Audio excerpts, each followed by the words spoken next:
Merci, Dr Sparrow, et merci, David, pour cet échange. Effectivement, le mot confiance est un mot extrêmement important dans cette période. On l'a vu pendant le confinement, les écoles ont été fermées plusieurs semaines, parfois plusieurs mois, ce qui n'était pas arrivé dans l'histoire de la plupart de nos pays depuis sans doute la nuit des temps, ou en tout cas depuis fort longtemps, sauf peut-être en période de guerre. Aujourd'hui, les écoles sont en train de réouvrir et on voit bien que cette réouverture interroge, pose beaucoup de questions. C'est un sujet particulièrement complexe, puisqu'effectivement, il y a des impératifs sanitaires, comme on vient de l'entendre. Il y a des impératifs d'apprentissage pour les élèves. On ne peut pas laisser et abandonner nos élèves, nos étudiants, et évidemment, ils ont envie d'apprendre. Les enseignants ont envie de revoir leurs élèves, les élèves ont envie de revoir leurs enseignants et leurs camarades. Donc, il y a sans doute une nécessité de réouvrir les écoles. Et puis, on voit bien que dans cette réouverture, il y a aussi sans doute des implications qui sont des implications politiques et des implications économiques parce que, effectivement, si les enfants sont à la maison, les parents ne peuvent pas travailler et l'économie tourne au ralenti.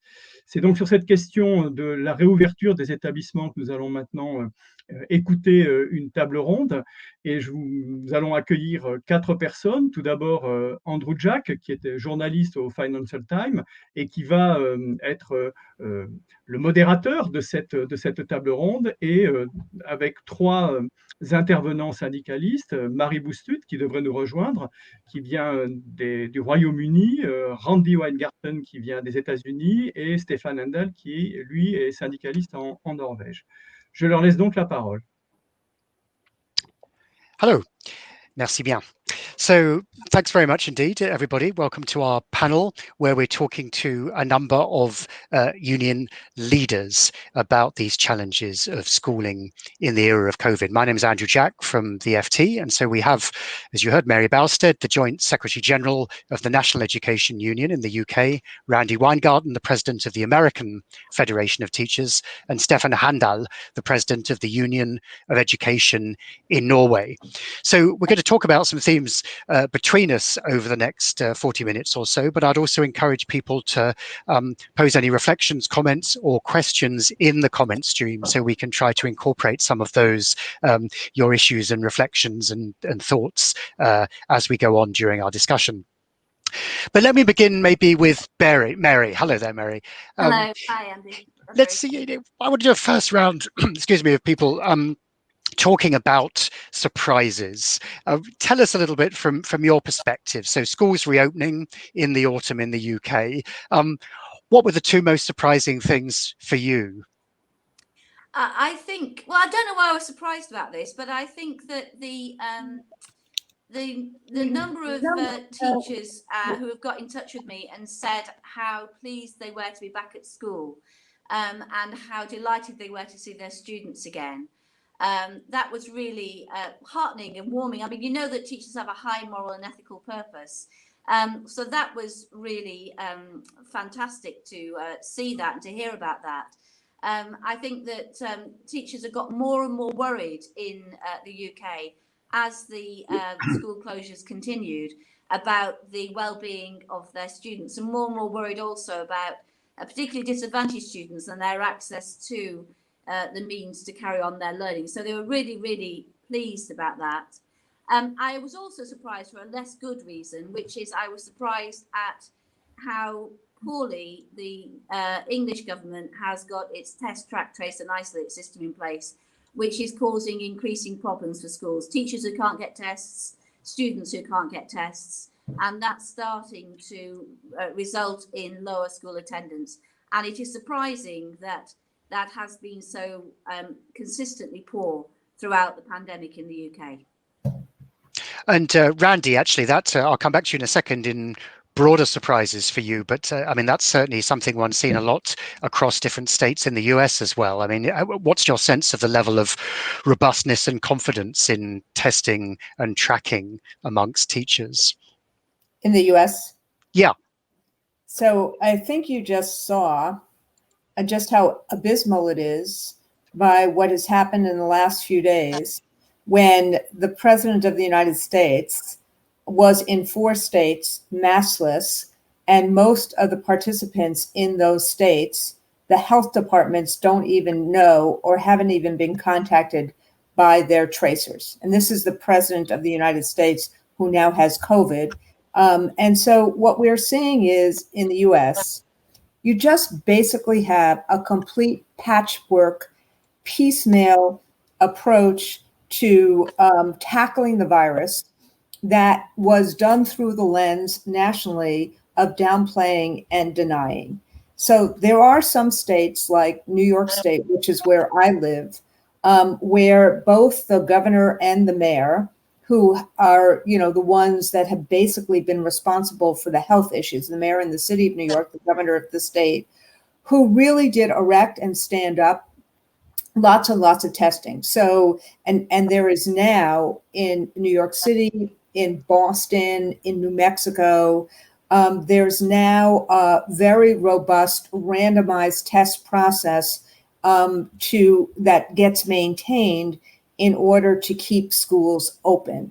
They're trying to do the same in terms of LA, but it's hard to put it together. So I would just say, Andrew, that most what you're seeing in the United States is that some of us pushed very hard for the panoply of safety safeguards. And in places where we had density or leverage or power, we were able to get them in. There's lots of parents who have opted out of in-person learning, so that there's about 75 of the 100 largest districts that are still on remote. Some are gradually starting. In places that are very densely occupied and in many of the suburbs, you basically have half the kids doing in person, and in the places that are open, and in places where there's been denials, you have lots of hiding about the data. Thankfully, we know that kids get COVID, but they are more resistant to serious illness, which has been very helpful. But so has the fact that in so many places, we have now gotten at least mask and physical distancing and washing of hands. But the thing I can just undermine as much as I possibly can is the failure of our federal government to either create trust, as I've learned from Steffen how important that was from Norway, and the failure to have either the resources, and the failure to have any transparency or any national data. So we're going to have to wait till we have a new president, God willing, in order to actually have any kind of national approach to this, particularly as things are surging again. Thanks, and I'll come back to you perhaps on other surprises. But since we're on this theme, Steffen, tell us a little bit. It's true that we often hear the Scandinavian model is a much more consensual one. You've taken a kind of more coordinated approach, it seems, with wide buy-in from society. I mean, how does it feel on the ground from your perspective? Is, for example, track and trace and that level of support from the state much more robust, do you think? And has that influenced the response of the school system and of teachers? Well, I think what Randi just said just reminds us, everybody, about the importance of trust in society. And I think what has been actually surprising, but also comforting, is to note that the trust has been very important in Norway, both in closing down the schools, but also in reopening them. And it's been quite essential for us to build on this trust. And we see that it's very easy to bring all parties together around the same table to have a great dialogue on how to do it in a properly manner. And that's what we are trying to do, and I think that's the way forward as well. I think I was quite surprised at how complicated it was to reopen the schools. It was actually more complicated than closing them down. And I think what also surprised me is how important the communication between health authorities and the education authorities were, and how difficult it was for the health authorities to to recognize all the practicalities that is needed to be put in place before you can reopen schools. Going forward now, looking at testing and tracking, I think the system in Norway is very well put in place. There is not a separate system for schools or teachers, but all people who get COVID-19 is of course tested, and they are trying to track them as good as they can. And certainly, so I mean, it's a complex picture, but a pretty harmonious one. Just tell us, Steffen, I mean, are there any points of tension perhaps between the teachers and government and its different outlets and branches in this whole process? Absolutely. There's a lot of uncertainty among our members. And of course, teachers are overworked like crazy. There's a lack of teachers in Norway. There is also a lack of resources. And so this method of collaborating does not mean that everything is okay. And we use just as much energy trying to make politicians understand that they need to put the resources in place. They need to attract young people to the teaching profession. So there's a lot of things that we are critical about. But the thing is that we have a system where this critique is handled in an orderly fashion, and where we can have a great dialogue around the same table. And those two things can happen at the same time in Norway, and it's very important. So, Mary, we've heard those two different geographical contrasting perspectives and cultures. You've already been critical. Obviously, you set these parameters that really the government in the UK failed to achieve in terms of a robust track and trace system. I mean, all that said, in the absence of that, in hindsight, could anything have been done differently from the teacher's side? Do you think there are ways to cope with a return to relative normality, even in the absence of that sort of robust public health system being put in place? Well, I think that's difficult, and I think that's going to cause more problems as we go along. We're already seeing that school attendance is falling, and we're asking the government, where is the school attendance falling the most? And we suspect it's going to be in the deprived areas where the viral cases are very high, and where there's already significant restrictions on people's movement and how many people can have in their home, etc., etc. Now, we know that the government has said that schools should remain open and they should be the last public institution to close, and we agree with that. We think that schools should remain open, but you can't. What I think is clear is you can't just simply say we want this to happen, we have a will to make it happen, we demand that it happens, it will happen, and then expect it to happen without putting the means in place to enact the will. And that's what the government has done repeatedly during this crisis. So I don't know how widespread it is known, but this summer there was a massive scandal, really, about the qualifications, the awarding of qualifications at 16 and 18 in the UK. The governments throughout the four nations relied on an algorithm to award exam grades, which had which in most cases had nothing to do with the actual standard of work achieved by the students, and that was arrived at because exams had to be cancelled.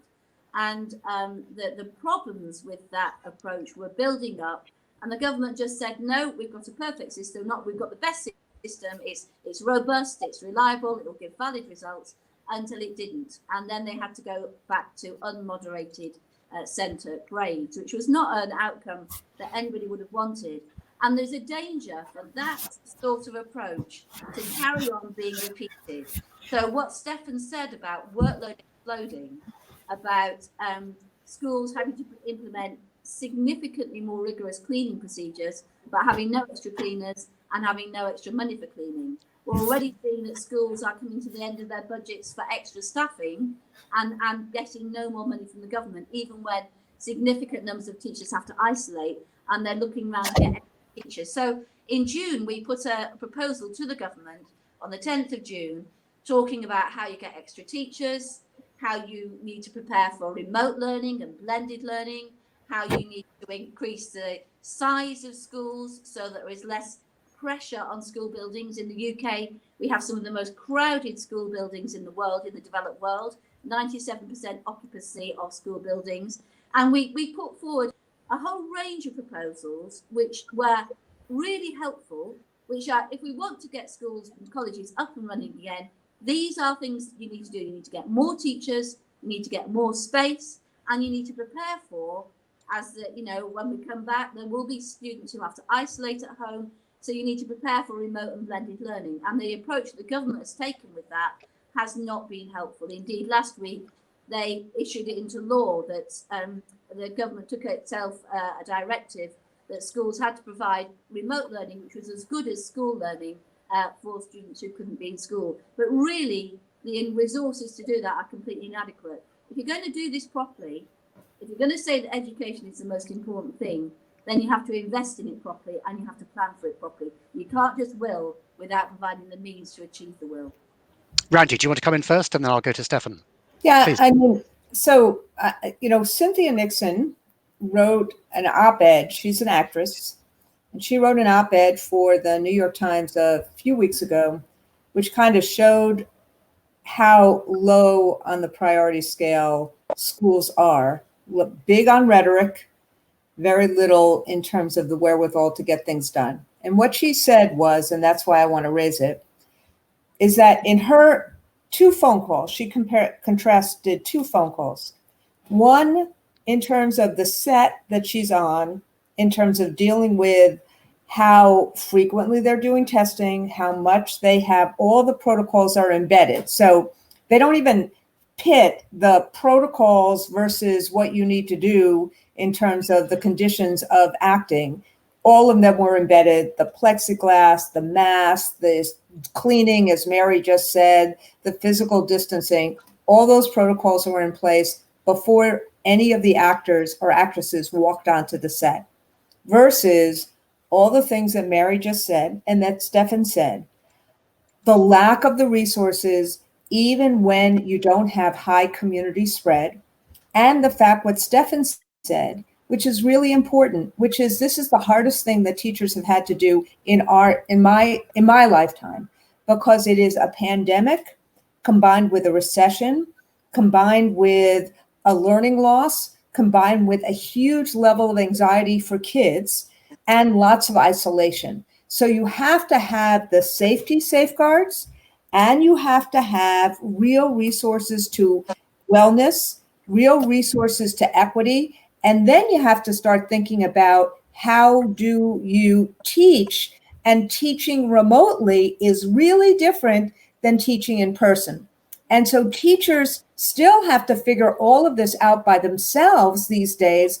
And in a place like Norway, there's at least a real collaboration and a trust. In a place like the UK or the United States, we're really doing it on our own. That creates even more agita. So it's really, really hard, and we don't have the resources and we don't have the guidance. The only guidance that our Secretary of Education put out, other than trying to take $1 billion of money that was directed to poor kids. And by the way, 16 million of our kids still don't have equipment for remote learning, like connectivity or the machine, 16 of 51 million.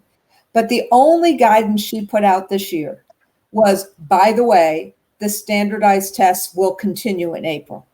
That shows you just the lack of priorities. And the only thing she's concerned about is how do you have test scores that show that public schools are not working so well, so that she can move people to private schools.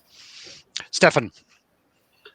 So it seems like the picture is the same everywhere. It's really hard to be a teacher these days, and there's not enough resources to do the work that we need to do.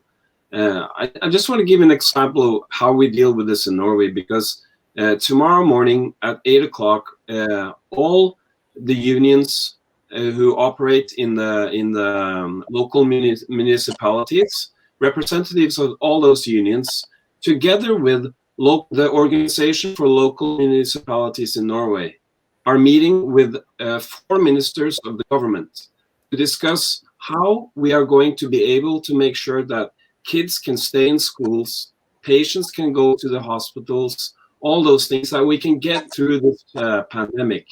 And I think this is a very important way of working. I'm not saying that everything is great in Norway, but at least we have a possibility to have dialogue with the politicians and to try to make the best of things. And I just want to point out one important thing that has been a very important distinction for the union in Norway, and that is to try not to be experts on COVID-19, but to be experts on how we can make schools, kindergartens, universities operate under those rules that the health authorities put in place.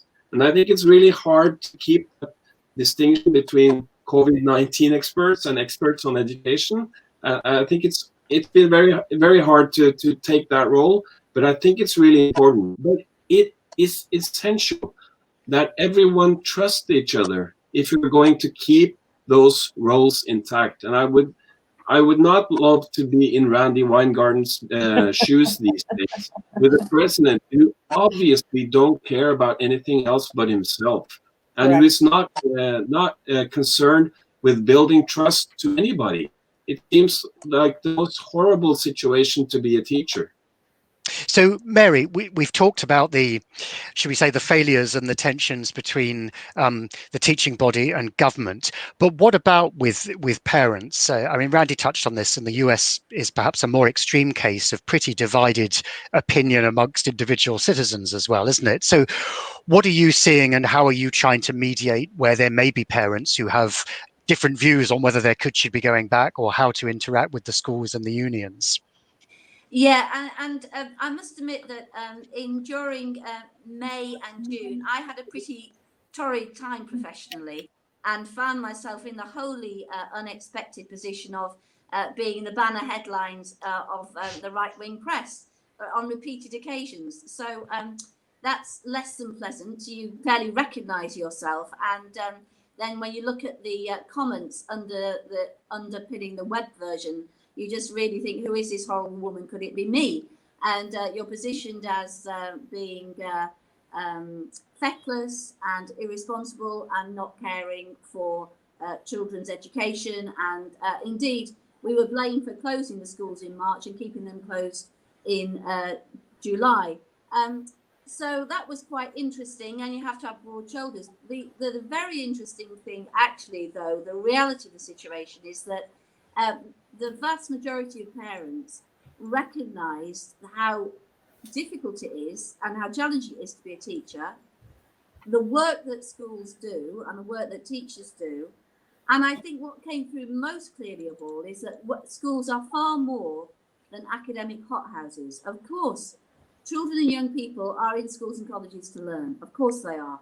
And that's the centre of the school's work. But when schools aren't open, it became quickly apparent how essential they are for keeping children fed, for looking after their welfare, for picking up on safeguarding issues, for supporting parents in parenting their children as best that they can. How actually schools are at the centre. They are the most. We've got 23,000 schools in England and Wales, and schools are at the centre of the community, and they are particularly at the centre of deprived communities, where they do so much more than simply, although that's very important, it's the core of their work, educating pupils. And that became increasingly recognised and respected.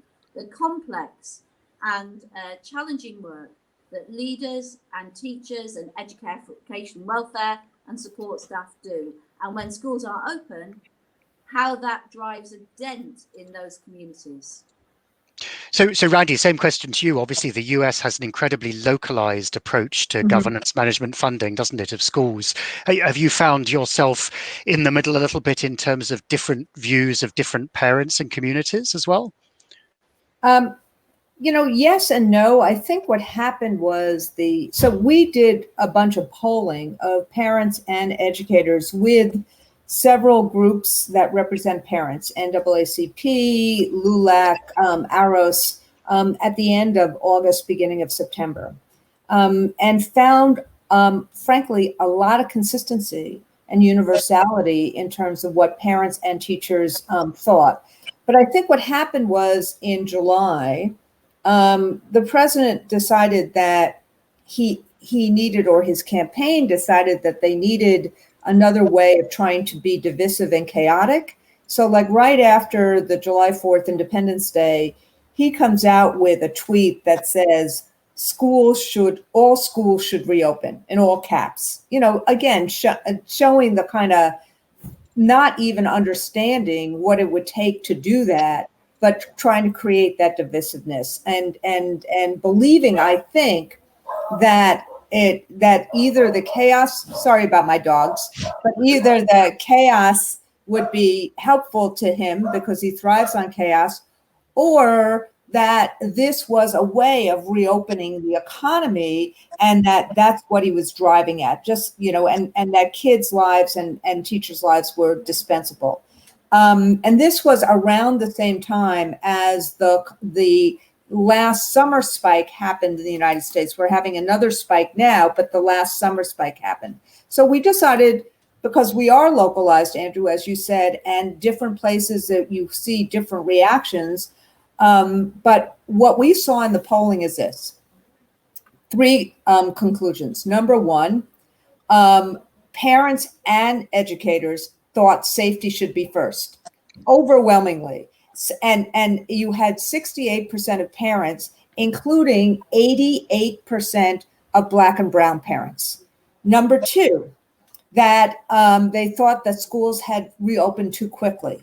And number three, and this was actually the most important finding to me, which is 71% of parents and 79% of educators said, if we could get the safety standards intact, including the mask and the physical distancing, they wanted to be back doing in-person learning because they understand that in-person learning, with all of the issues, is so much better for kids right now. So what we've seen is that that in individual situations, like a special needs child who has not been able to use a video screen like we're doing right now, really, really needs that in-person learning. And you see a parent being, oh my God, I need to get my kid into school.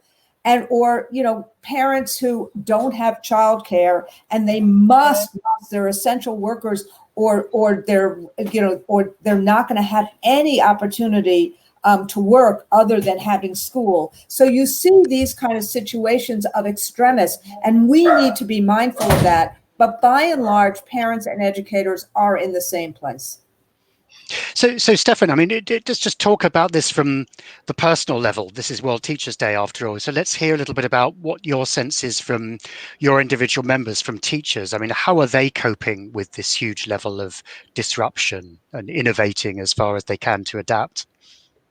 First of all, they're extremely tired. And I think we're now seeing that more kids are staying home because they have symptoms. More teachers are staying because they have symptoms and they can't go to work. And this is putting a lot of pressure on the teaching profession. And I'm really worried about how we're going to get through this. And I think that's the concern looking forward. Looking at what's happened is that I think a lot of teachers are a bit proud of what they've been through, and I think they also are really proud of what they were able to do digitally, online, with using ICT. And I think it's also been a lesson for a lot of parents, the ability we had to start over, to think new, to be innovative, and really use the technology. And I think a lot of parents have also seen the importance of education from different perspectives than they usually do. They see it like both Mary and Randi have touched on, the social perspective, the importance for themselves to go to work, the importance of meeting people face to face. And I think what's happened must be a blow in the face for everybody who thought that we could just digitalize everything. We've proven that it's possible to do that, but it has great downsides. And that's why we can't do it the way that some people have introduced we should do it. And the other thing is that this period has shown us how important education is, not to score well on tests, but to build individuals and to build communities. And those are huge lessons that I think teachers feel really proud about being a part of. But I have to end on this because I am really concerned about how we're going to get through this marathon. It's been like we've been starting on a 100-meter race again and again and again, and it's turned out to be a marathon, which is really, really hard on teachers. Mary, we're almost out of time. Very briefly, though, the same message. Actually, let me just to change the message slightly. What would you say would be the one learning, perhaps throwing things forward for you as a union for the next few months? I think we've got 50,000 new members since March, and one of the things we've learned as a union is how to communicate with them. So on the 18th of May, we had a Zoom meeting with 20,000 members on that. We have used Zoom, and that's spread throughout the union to the local areas, the local districts. And the other thing is the incredible power of WhatsApp. So now we have groups of reps, school reps, representatives in districts who are, facing the same issues, facing the same problems, and saying, what did you do about it? And how did you speak to the school leader? And what's reasonable in your school? So what's actually happened is, in many, many areas, teachers, rather than relying always, on going to the union for guidance, they're starting to do it for themselves. And these are largely women, largely young women, who are getting a voice and becoming empowered in the workplace. And I think that's really exciting. And Randi, a final word from you. Any learnings, reflections going forwards to colleagues? Well, look, there's a lot of learnings, and I hope we take them. First off, I pray that everyone is safe and wearing a mask. Number two, that people need voice and people need agency, whether it's parents, whether it's educators, whether it's citizens. And what I think Mary just said, and people need trust, as Steffen has said, with government. What Mary just said is we're seeing tremendous engagement with our membership. We have these town halls, we do a lot of these things, but our fighting from April about reopening better than we closed was really important, and the members and the leaders really appreciated that work. But the last thing I'll say, this is World Teacher Day, and it is extraordinary what teachers do all across the country, all across the world. Think about how much has been thrown at us. Think about what a marathon this is. Think about how we knew from the beginning remote doesn't work very well as a substitute, and I think now the world knows. But everything that gets thrown at us, we are doing, and that's because of how Herculean, how caring, how resilient, how resourceful, how ingenious teachers are across the world. And so I just want to end, Andrew, by saying thank you to you, thank you to Steffen and Mary, and thank you to all of the teachers and the paraprofessionals around the world who are trying to make a difference in the lives of children in this pandemic. Randi, Steffen, Mary, thank you very much. And thanks all you teachers for your great work. Great to be in touch. Happy Teachers' Day.